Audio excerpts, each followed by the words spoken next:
Então vamos aí os meninos da risada. Você precisa estar lá, amém? Glória a Deus. Creio que Deus tem uma palavra para o seu coração nessa manhã. Tenho aqui mais ou menos, vou tentar correr até mais ou menos umas 2 horas. Eu acho que a gente já acaba, porque me sobrou pouco tempo. Mas antes da gente ir para a palavra, queria dizer que aconteceu um negócio chato lá em Lima, do Peru, ontem, né? Negócio chato que aconteceu lá. Mas em paralelo, aqui em Campinas, estava tudo tranquilo. Não tinha um palmeirense nas redes sociais. Um deserto, pastor Diego. 0 palmeirense nas redes sociais. Eu não sei se vocês viram meu status lá no WhatsApp, mas eu mandei lá: Pastor Paulo, preciso falar com você. E muita gente me mandou mensagem, eu também. Mas você pode ver que ele está aqui, ó, presente. Tá tudo bem, tá bom? Tá tudo bem. Amém. Deus continue abençoando as nossas vidas. Amém, pastor?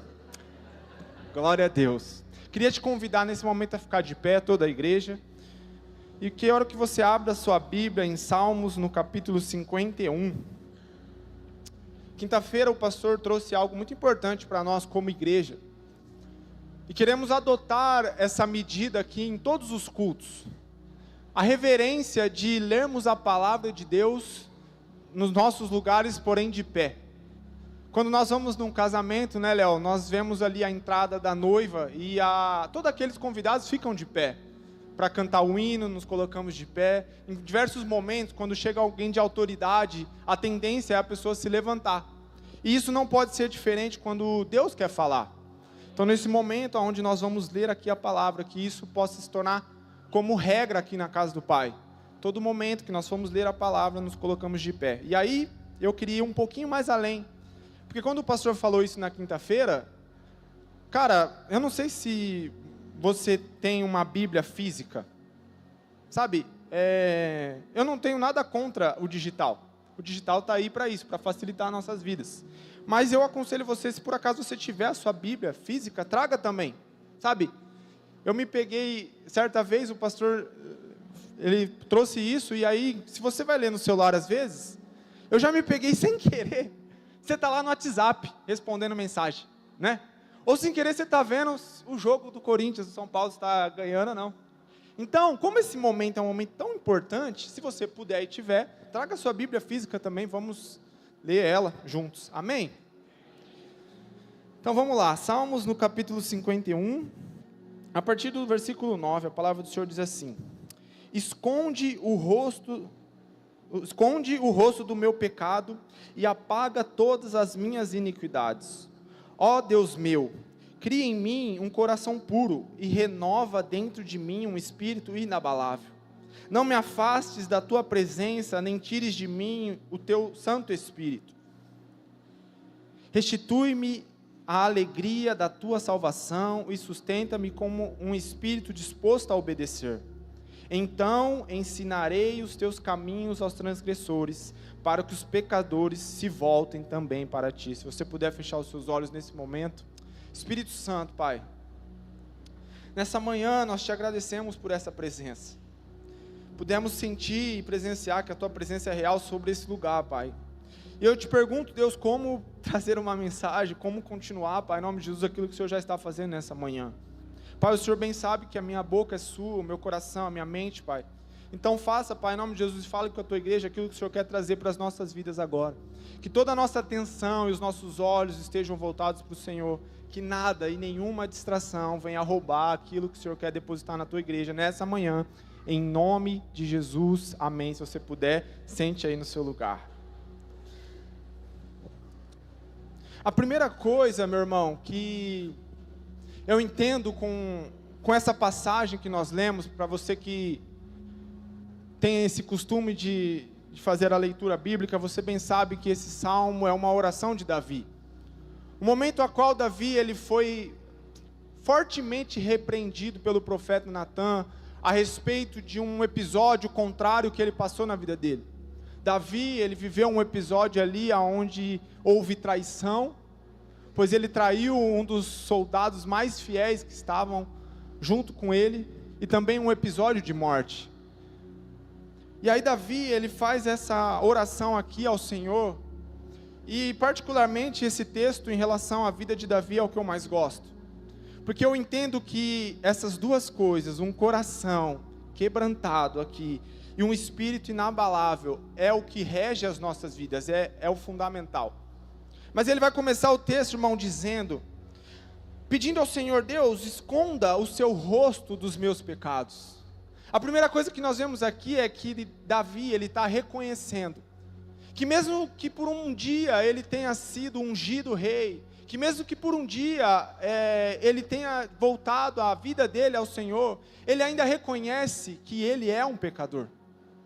E isso se estende às nossas vidas, porque muitas vezes nós temos a falsa ideia, e às vezes eu escuto isso nos bastidores, da pessoa dizendo assim, por exemplo: eu só vou me batizar no dia em que eu estiver bem, no dia que eu estiver tranquilo, que eu estiver decidido.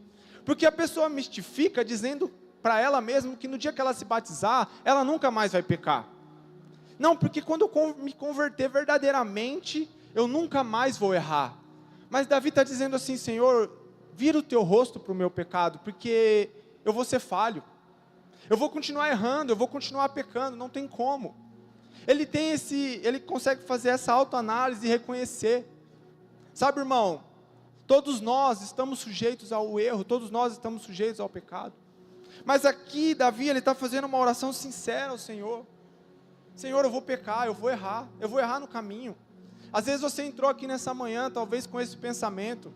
Cara, comece a fazer uma autoavaliação aí agora no seu lugar, pensando assim: cara, por que eu ainda não tomei a decisão?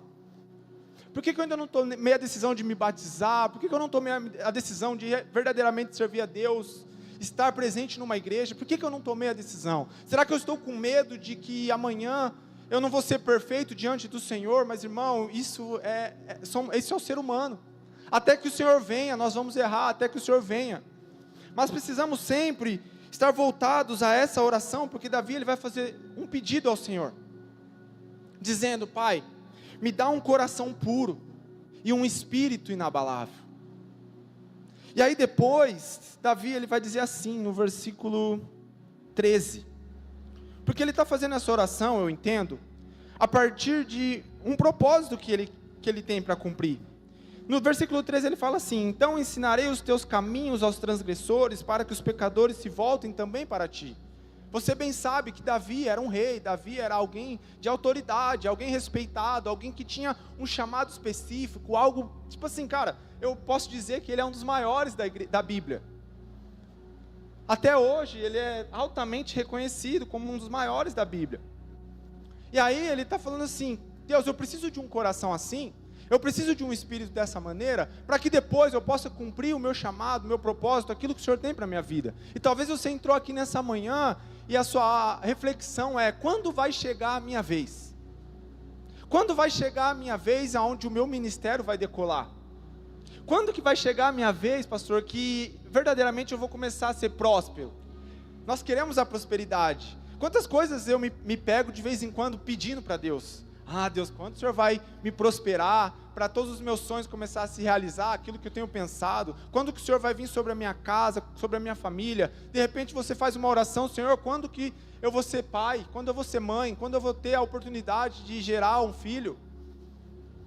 Mas a palavra do Senhor diz que por trás de toda responsabilidade, a quem muito é dado, muito também será cobrado. Está lá em Lucas capítulo 12, por trás de responsabilidades que são depositadas em nós, vem também algumas coisas que precisamos entender que vão vir juntos na nossa vida.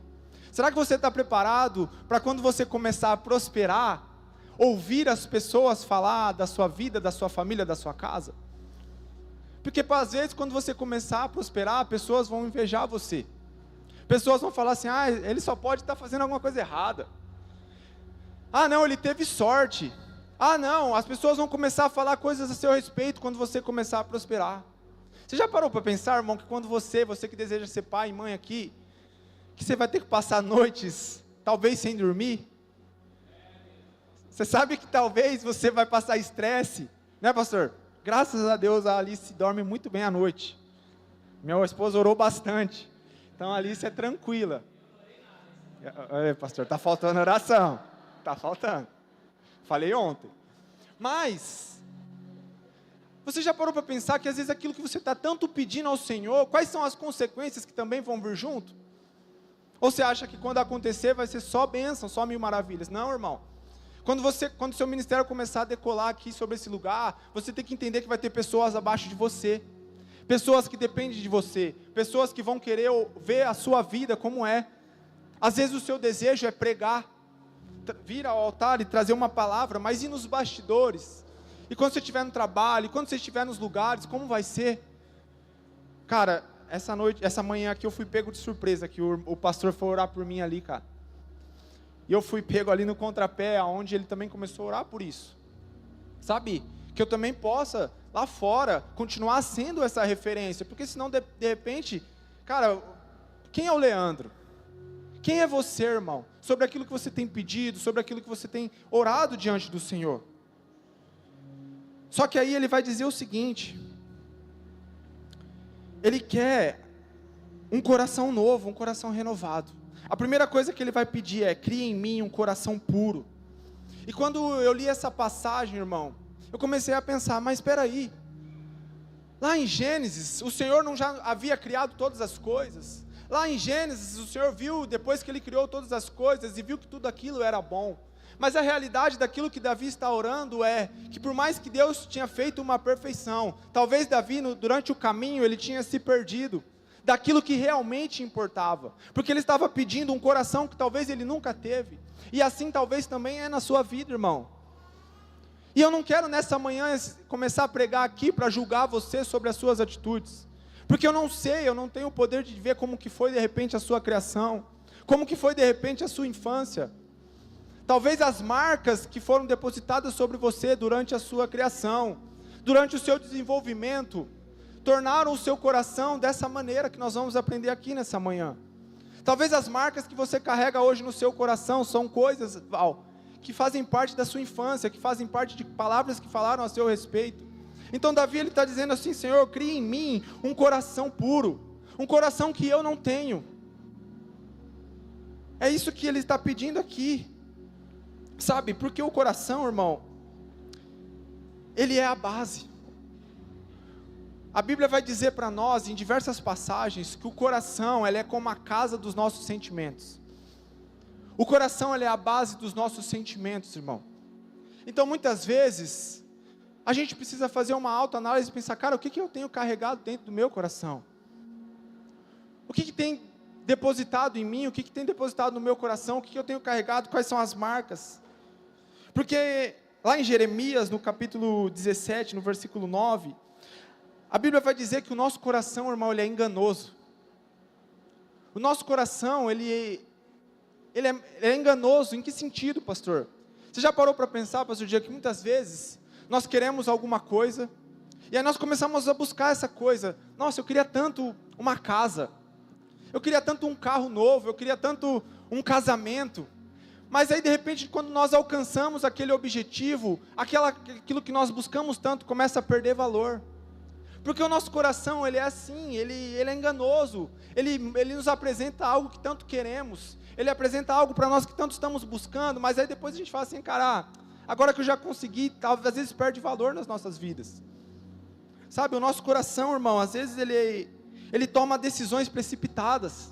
Quantas vezes nós, por sentimentos errados, tomamos decisões precipitadas?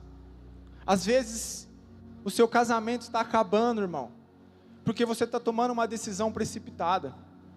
Às vezes você terminou um relacionamento, por causa de uma decisão precipitada, no calor do momento, ali quando não deveria ser dita palavras, quando na verdade naquele momento o que você deveria fazer é ficar quieto, ficar calado. Mas por decisões erradas, decisões precipitadas, muitas vezes nós rompemos relacionamentos. Quantos relacionamentos foram rompidos por causa de sentimentos que estavam no coração? Nós também criamos guerras que não devemos criar. Nós às vezes entramos, Carol, em guerras que não são nossas, situações que não são nossas. Guardamos mágoas de uma palavra que o nosso irmão disse a nosso respeito. Às vezes você tomou uma advertência, alguém falou algo a seu respeito, você pegou aquela palavra, você guardou aquela palavra no seu coração, e você tem carregado isso. E isso tem travado uma guerra dentro de você, e aí muitas vezes você cria raiva de alguém, você cria raiva de alguma pessoa, porque você guardou aquilo no seu coração. Eu não sei se já aconteceu isso com você, mas sabe, talvez nessa manhã a gente precisa analisar isso. A gente perde, irmão, o discernimento das coisas. Muitas vezes perdemos o discernimento das coisas. Nós não sabemos tomar boas decisões, porque o nosso coração está abalado. Porque as nossas emoções estão frustradas, então nós temos dificuldade de tomar boas decisões. Não tome nenhuma decisão se o seu coração estiver assim, irmão, não é o momento. É o momento de você fazer essa oração. Quantas vezes, às vezes também não conseguimos perdoar as pessoas. Às vezes não conseguimos perdoar, porque os nossos sentimentos estão bagunçados. Porque os nossos sentimentos não estão no lugar que deveriam estar, não estão da forma que deveriam estar. E aí nós não conseguimos liberar perdão. Nós não conseguimos cumprir aquilo que a palavra está nos dizendo, que é amar o nosso próximo. E também o nosso inimigo. Precisamos ter esse entendimento. Só um coração purificado, irmão, consegue perdoar. Só um coração purificado consegue amar o próximo. Só um coração purificado consegue discernir as coisas dessa terra. Sabe uma coisa que o pessoal brinca aqui muito? É que eu sou o pastor do amor aqui na casa do Pai. Não, porque o pastor Lê é o pastor do amor. Ele é bonzinho, ele é legalzinho, ele é isso, etc. Só que sabe, irmão, quando eu faço uma autoavaliação minha, nem sempre eu fui assim. Aí você vai falar assim, mentira. Só que, cara, se eu não fizer essa oração, dizendo, Senhor, coloque em mim um coração puro. Ou você acha que eu nunca perdi amizades por minha culpa? Já perdi, irmão. Já perdi amigos por minha culpa. Eu já quebrei relacionamentos por minha culpa. Eu já fiz coisas que eu não deveria fazer por minha culpa. Então hoje, se todos os dias, ou sempre que eu posso, eu não fizer essa oração, Senhor, coloque em mim um coração puro. Para que vocês possam, de repente, falar assim, o Lê é o pastor do amor, legal. Cara, mas nem sempre foi assim. Nem sempre foi assim, irmão. E se eu não faço essa oração, eu sei quem eu sou. E se eu não faço essa oração, eu sei quantas coisas eu posso, de repente, guardar no meu coração e tratar pessoas mal. E por causa de mim, talvez pessoas saírem da igreja, ou por causa de mim, às vezes pessoas se afastarem. Então a gente precisa muitas vezes fazer essa oração, para que o nosso coração, a sede ali dos nossos sentimentos estejam no lugar, irmão. Para que os seus sentimentos estejam compatíveis com a vontade de Deus, e é isso que Davi está pedindo. A segunda coisa que ele está pedindo é um espírito inabalável. Em Romanos, no capítulo 8, no versículo 14, vai dizer, os filhos de Deus são guiados pelo Espírito Santo. Nós precisamos entender nessa manhã que nós somos filhos de Deus. Outra coisa que eu costumo dizer, e eu quero que você pegue isso nessa manhã, com muita atenção. Quem é você sem o Espírito Santo? Quem é você sem o Espírito Santo? Certa vez eu orando a Deus, Deus começou a me mostrar quem é o Leandro sem o Espírito Santo. Cara, eu sou a pior pessoa dessa terra. Aos meus olhos. Aos meus olhos eu sou a pior pessoa dessa terra, irmão. Só eu sei as coisas que eu fiz no passado. Só eu sei quantas cagadas eu fiz no passado, quantas burradas eu fiz no passado. Eu sei quem é o Leandro sem o Espírito Santo. Então todos os dias eu preciso fazer essa oração novamente, dizendo, Senhor, coloque em mim um espírito inabalável, porque eu sei quem eu sou sem o Espírito Santo. Irmão, você sem o Espírito Santo, você vai tomar as piores decisões da sua vida. Se você não tiver o Espírito Santo presente em você, irmão, você vai tomar as decisões erradas. Aí você vai falar para mim assim nessa manhã, pastor, mas eu tenho o Espírito Santo. Irmão, mas aqui, Davi ele está pedindo renova. Aqui Davi está pedindo renova. Se por um lado ele precisa que Deus crie um coração, o Espírito Santo também sempre esteve lá, assim como ele também sempre esteve na sua vida. Mas a oração que ele faz é renova. Porque se o Espírito Santo não for sempre renovado em nossas vidas, cara, nós vamos tomar as decisões erradas, nós vamos pelos caminhos errados. Cara, vai ter momentos que vão se apresentar coisas diante de você, e você vai precisar tomar decisões. Vão se apresentar situações diante de você, irmão, frustrações no seu relacionamento, frustrações na sua vida profissional, decisões para você tomar, né, pastor Diego? A gente estava conversando, cara, aquilo que a gente conversou sobre a minha vida profissional, tá, tipo assim, é diário, e aí eu tô orando assim, Deus, cara, eu tô tranquilo, porque o Espírito Santo mudou, virou a chave, o Espírito Santo mudou aquilo que eu estava pensando, e a gente precisa, irmão, tomar a decisão de dizer assim, pai, eu quero esse espírito inabalável.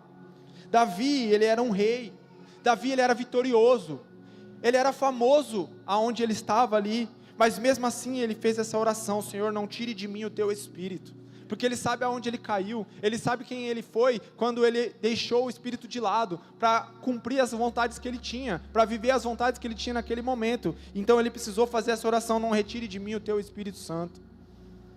É essa manhã que você precisa fazer essa oração. E aí eu separei aqui alguns homens de Deus.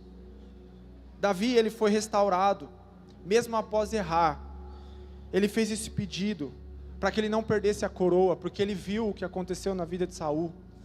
Quando Saul deixou o Espírito Santo, ele viu o que aconteceu, e ele não queria que aquilo também acontecesse na vida dele. Moisés, um outro homem de Deus, a Bíblia vai dizer lá em Êxodo, que ele disse ao Senhor, se a tua presença não for comigo, não me faça subir daqui. Moisés, ele tinha essa clareza de dizer, eu não vou para lugar nenhum se não for com o Espírito, eu não vou para lugar nenhum se o Senhor não for comigo. Ele não deu um passo sem a presença de Deus, sabe, decisões sem o Espírito Santo, elas geram deserto nas nossas vidas. Quando tomamos decisões sem o Espírito Santo, é por isso que vivemos desertos desnecessários, porque um dia nós tomamos uma decisão sem consultar o Espírito Santo, sem analisar as nossas emoções. Outro homem de Deus, Sansão, a Bíblia mostra que ele foi um homem muito forte, de boa aparência, ele era muito forte fisicamente, tá? Ele estava igual o pastor Pablo, e ele era um cara diferenciado ali naquele tempo, mas ele perdeu o Espírito Santo, e aí na hora que ele perdeu o Espírito Santo, irmão, ele perdeu tudo. Essa é a diferença das nossas vidas, é essa análise que nós precisamos fazer. Outro homem de Deus, talvez um dos maiores da Bíblia, Paulo, ele foi um homem que viveu grandes coisas nessa terra, escreveu 13 dos 66 livros que nós temos na Bíblia. Você que está no Enraizados ou no Discipulado, a gente está estudando Atos, e ali nós conseguimos ver vários episódios da vida de Paulo, quanto ele foi perseguido, quanto ele foi apedrejado, quantas coisas Paulo teve que passar ali, só que em todo momento, irmão, ele perseverou na fé, ele manteve o Espírito Santo, ele teve o controle sobre as suas emoções. Imagina você se você estivesse sendo apedrejado, imagina você se você estivesse sendo perseguido como Paulo, talvez você teria desistido, talvez você não ia carregar o mesmo evangelho que ele carregou, aquilo que ele precisou fazer, mas ele sempre controlou as emoções dele, ele sempre carregou a fé, ele sempre teve o Espírito Santo ao lado. Eu quero que você abra a sua Bíblia em 2 Timóteo, no capítulo 4, versículo 9.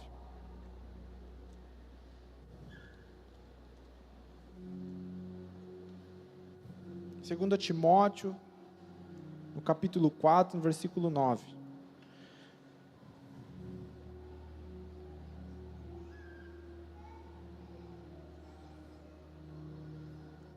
Preste atenção, olha só o que Paulo, esse homem no qual foi perseguido, esse homem no qual passou grandes lutas aqui na terra, ele vai dizer assim, nos últimos dias da vida dele: procura vir ao meu encontro o mais depressa possível, porquanto Demas, havendo amado mais o mundo secular, me abandonou e se foi para Tessalônica. Crescente foi para a Galácia, e Tito foi para a Dalmácia. Somente Lucas está comigo. Toma a Marcos e traze-o contigo, pois ele me é de grande auxílio para o ministério.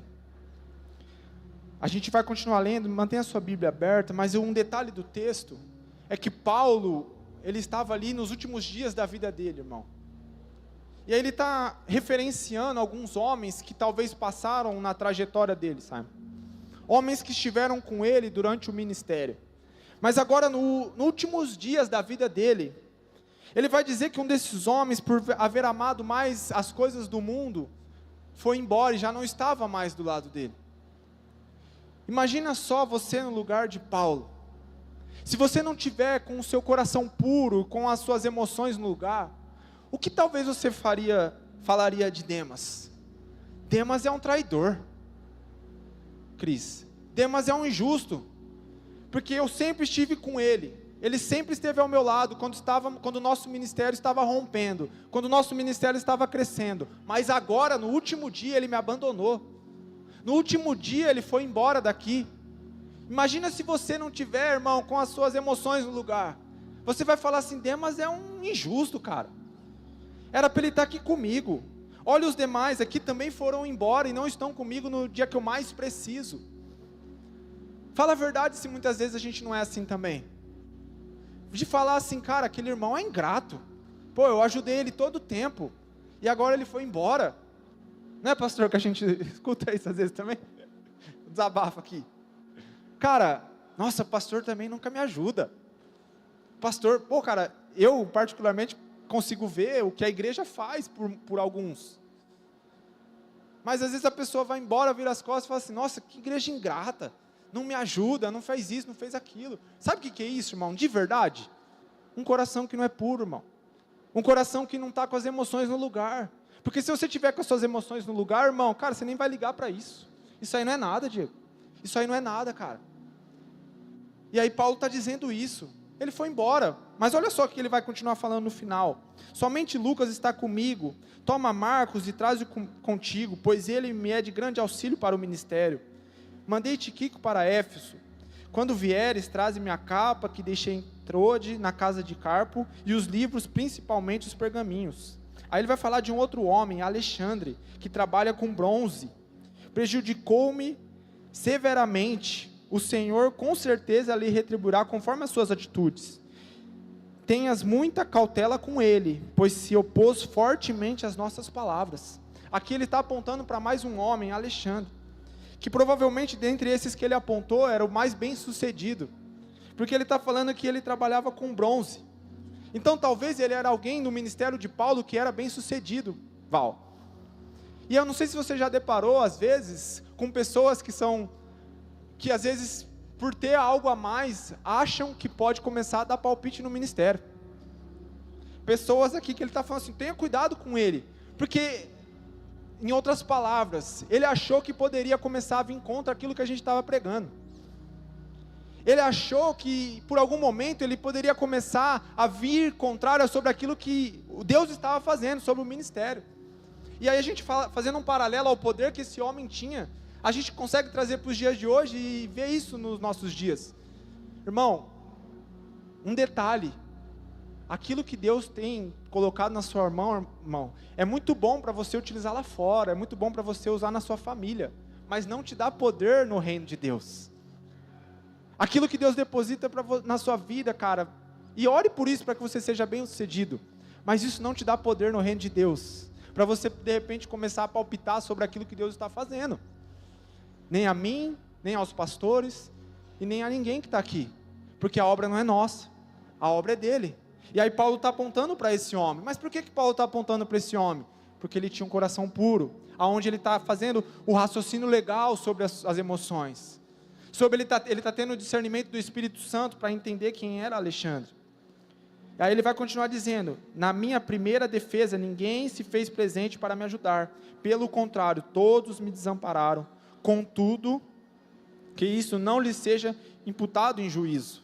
Olha ainda o que ele vai falar, mesmo tendo, entre aspas, essa traição. Aí no versículo 17, o mais importante: todavia o Senhor permaneceu ao meu lado. Você pode dar um amém sobre isso, irmão?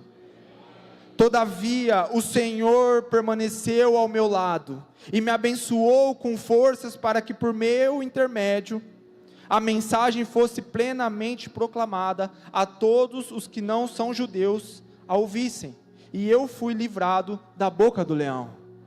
Todavia, independente dessas circunstâncias, independente das emoções, independente das pessoas que estavam falando a respeito dele, que estavam do lado dele ou não, todavia o Espírito Santo se manteve presente. Todavia o Espírito Santo estava sobre a vida dele, e isso é o que mais importa para nós. Cara, todos os dias precisamos fazer essa oração: Senhor, coloque em mim um coração puro. Coloque em mim, Senhor, um espírito inabalável. Irmão, isso vai te ajudar. E aí um pouco mais acima, para a gente já ir caminhando para o final, ele vai falar assim, no versículo 6, quanto a mim, já estou sendo derramado como vinho na oferta de libação. O momento da minha partida se aproxima. E aí no versículo 7, um texto muito conhecido, combati o bom combate, completei a carreira e perseverei na fé. O que Paulo está dizendo: eu combati o bom combate, eu fiz aquilo que eu deveria fazer, eu guardei a fé. Nós falamos aqui, o irmão Éder está aqui. Cadê o irmão Éder? Lá no fundo. Nós falamos aqui na quarta-feira, cara, quais são as guerras que nós estamos enfrentando? Porque nós temos que parar para entender que nem todas as guerras são para nós. Existem guerras que são próprias do Espírito Santo, são guerras próprias de Deus, que é para nos promover, que é para nos fazer avançar, mas muitas vezes nós entramos em guerras que não são nossas, e aí Paulo está dizendo assim, cara, eu combati o bom combate, eu fiz aquilo que deveria fazer, eu guardei a fé. Paulo, ele poderia olhar para os demais apóstolos que estavam vivendo outras experiências, e começar a se comparar com a vida de Pedro, que talvez era bem mais sucedido no ministério, porque se você for olhar a igreja de Pedro, que Pedro liderava, ela era muito maior que a de Paulo. Paulo, ele tinha que ficar, andando por aí, pregando o evangelho, andando por aí em situações precárias muitas vezes, sendo perseguido, e aí ele poderia se comparar com os outros apóstolos, mas ele não fez isso em nenhum momento, porque a guerra dele é a guerra dele, o combate dele é o combate dele, o meu combate é o meu combate. Aquilo que Deus reservou para mim é meu, é aquilo que Deus quer fazer na minha vida, eu preciso entender. E aí eu separei aqui alguns homens de Deus que também tiveram que passar por guerras. Josué, quando foi passar por uma guerra contra Jericó, o propósito daquela guerra de Deus para a vida deles era dar autoridade espiritual e estabelecer uma liderança sobre ele. As guerras que se apresentam diante de nós, irmão, as guerras que verdadeiramente nós precisamos entrar, que nós precisamos enfrentar, são as guerras que o Senhor coloca, porque ela tem um propósito por trás. José na prisão, aquilo serviu para prepará-lo para o trono. Ele passou por uma luta emocional, uma luta de caráter, uma luta de espera na prisão, mas entenda, aquilo estava preparando José para o reino, para reinar ali, para um cargo de autoridade. Daniel versus a cova de leões. O propósito daquilo era testemunhar publicamente a fidelidade de Deus. O propósito daquilo era testemunhar publicamente a grandeza de Deus. Daniel não fez nada de errado, irmão. A luta veio para glorificar Deus diante de reis e nações. A batalha que foi apresentada na vida de Daniel, a cova dos leões, foi para mostrar o Deus Todo-Poderoso sobre as nações. Nós lemos no capítulo 12 de Atos, Pedro na prisão. O propósito daquilo, irmão, foi ativar a intercessão e liberar a autoridade sobre ele. O ministério dele seria destravado a partir daquele momento. O ministério sobre ele ia mudar. Deus, ele envia um anjo ali. Aquilo ali serviu como uma plataforma para juntar a igreja em oração. A igreja começou a orar, a igreja começou a buscar. Então, irmão, o que eu quero dizer com isso nessa manhã? É que as guerras certas, as coisas que na verdade nós precisamos nos preocupar, são as coisas que o próprio Deus levanta diante de nós. Então para de colocar a sua vida em guerras que são desnecessárias, para de se preocupar com coisas que são desnecessárias, para de se preocupar com aquilo que falaram a seu respeito lá atrás, para de se preocupar muitas vezes com o dia de amanhã, e começa a colocar a sua confiança no Senhor, começa a depositar o seu coração no Senhor, começa a mudar a sua realidade, a sua forma de pensar, as suas emoções nessa manhã, e você vai ver Deus mudando a sua vida, Deus vai ver você mudando a sua casa, Deus vai ver você trabalhando no seu coração, irmão. Começa a fazer, começa a agir de forma diferente, sabe? A partir de amanhã você vai tomar uma decisão, você vai começar a refletir, cara, essa guerra é para mim, essa guerra não é, eu preciso entrar nisso, eu não preciso entrar naquilo, e quando você estiver com dúvida, você vai consultar alguém, o Espírito Santo. Você vai falar: Espírito Santo, eu tenho dúvida. Espírito Santo, eu não sei o que fazer. Espírito Santo, isso está difícil, não está claro para mim. Começa a me mostrar, começa a fazer diferente. Irmão, eu tenho certeza que o Espírito Santo vai fazer. Lá em Eclesiastes, no capítulo 7, versículo 8, vai dizer que melhor é o fim das coisas do que o seu começo. Se até aqui foi difícil para você, se até aqui foi confuso para você, se até aqui você ainda está confuso em certas coisas, que parece que o Senhor está te mostrando, mas você ainda não tem clareza, irmão, nessa manhã Deus vai te dar clareza. Nessa manhã eu profetizo sobre a sua vida, que Deus vai começar a mudar a sua história. Nessa manhã você precisa fazer essa oração: Deus, coloque em mim um coração puro. Coloque em mim, Deus, um coração puro. Eu sei quem eu sou sem a tua presença. Eu sei, Pai, em nome de Jesus, quanto é bagunçado as minhas emoções sem o Senhor, sem a tua presença. É essa oração que você precisa fazer nessa manhã. Senhor, assim como o Senhor fez na vida de Davi, eu quero um coração puro e um espírito inabalável para viver todos os dias nessa terra, segundo a tua vontade, segundo o que o Senhor querer, Pai. Se coloque de pé nesse momento para nós irmos encerrando.